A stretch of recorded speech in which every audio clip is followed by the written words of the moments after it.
In this short video, I will give you step-by-step instructions to give you the knowledge, a tools list, and torque specs to get the job done. If this video is helpful and saves you time, please subscribe and leave a comment below. Thanks for watching.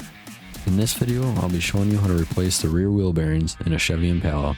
These are the other vehicles this video will be useful for. To get started, raise the vehicle up, remove the lug nuts. These are a 22mm. Remove the rear wheel. Then we're going to be removing the brake caliper. You can remove the brake caliper and the brake bracket all as one assembly, but we took it off in two different parts. I'll show you both ways. The brake caliper bolts are 13mm. Then instead of removing the caliper bracket bolts, remove this upper control arm bolt first. That way you can get a socket and a ratchet to get the brake caliper bracket off. And you're going to need to remove this bolt anyways to get the control arm out of the way to get the hub bolt off. This is a 21mm on both sides. Then use a punch and gently tap the bolt out, then push your control arm up out of the way. Then you can remove your two caliper bracket bolts. These are an 18mm. Then remove this brake rotor retainer screw. This is a 27 Torx. Then gently tap on your brake rotor with a hammer, break it free, then remove it. Now you're going to be removing the three hub bolts. These are an 18mm. Now you can remove the wheel bearing from the knuckle. You can either tap on it with a hammer. If that doesn't work, then you'll need a slide hammer to pull it out. Then once you have it off, compare it to the new one, make sure it's the right one. With this one, the wheel bearing itself didn't go out, but this magnet on the back did, so it wasn't reading properly with the ABS.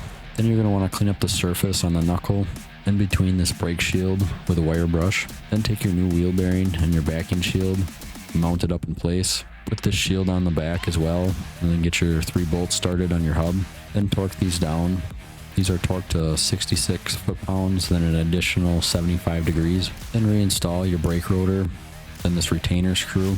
Then reinstall your caliper bracket, or the whole caliper assembly if you didn't take it apart. These are torqued to 74 foot-pounds, then an additional 45 degrees. Then use a jack on a board to push up on your knuckle to align your bolt with your control arm and your knuckle.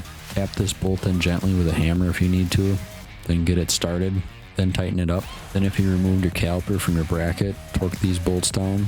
These are torqued to 20 foot-pounds. Then using a wire brush, clean up the mating surface between the wheel and your brake rotor. Then reinstall the wheel, tighten up your lug nuts. Then bring the car back down and torque your lug nuts to 110 foot-pounds. One common thing you want to check for on these Impalas are these rear springs. They do tend to break. I have a video of it here if you want to click on it and watch that video how to replace them springs. Thanks for watching the video. Please like and subscribe to get more short and to the point how-to videos like this that saves you time so you can get more done.